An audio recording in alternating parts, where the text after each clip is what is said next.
Have you ever smiled on the outside while inside you were struggling with doubt?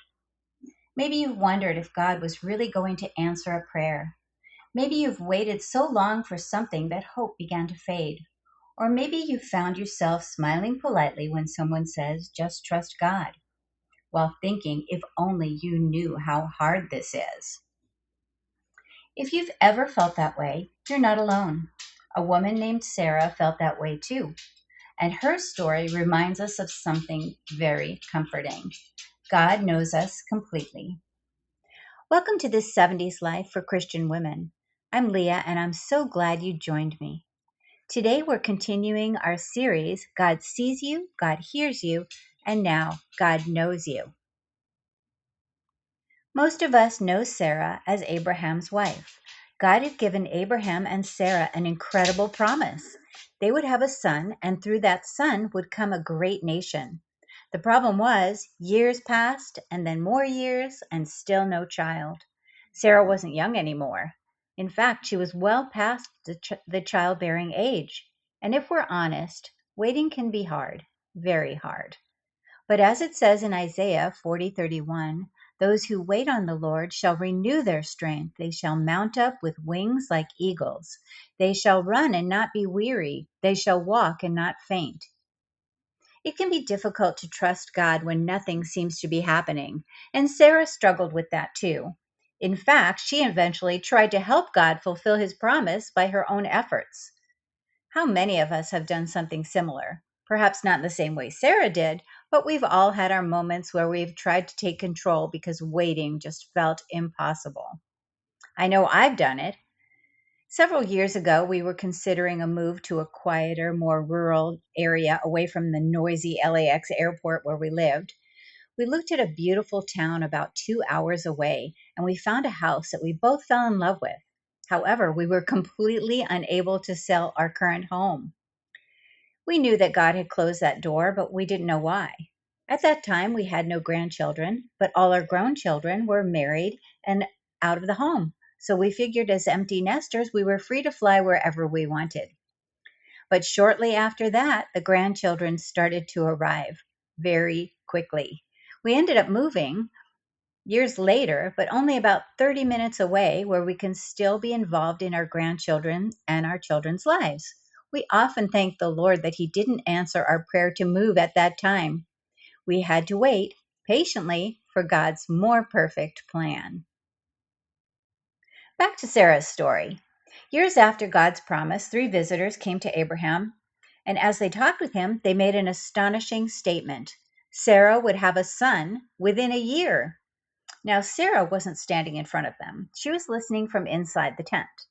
And when she heard those words, she laughed. Not a loud laugh, not a mocking laugh, but a private laugh. The kind you laugh to yourself. The kind you don't think anyone else will hear.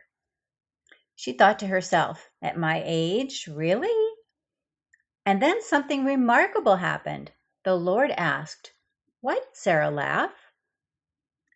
That question has always captured my attention because nobody else heard Sarah laugh.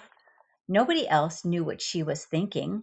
Nobody else knew what was happening in her heart, but God knew, and He heard the laugh that no one else heard. He knew the doubt she never expressed out loud. He knew the fear. He knew the disappointment. He knew the impatience. He knew the questions, and He still loved her. I think many women can relate to Sarah, not her exact circumstances, but certainly her feelings. Maybe you have prayed for someone in your family for years. Maybe you've been waiting for a healing. Maybe you're caring for someone you love. Maybe you're wondering what your purpose is now. Maybe you're facing financial concerns, or maybe you're simply carrying burdens that no one else knows about. Psalm 38:15 encourages us to wait patiently for the Lord's response.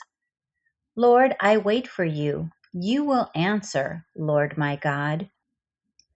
We can become very good at hiding our struggles. We tell people we're fine, we smile, we go to church, we do what needs to be done.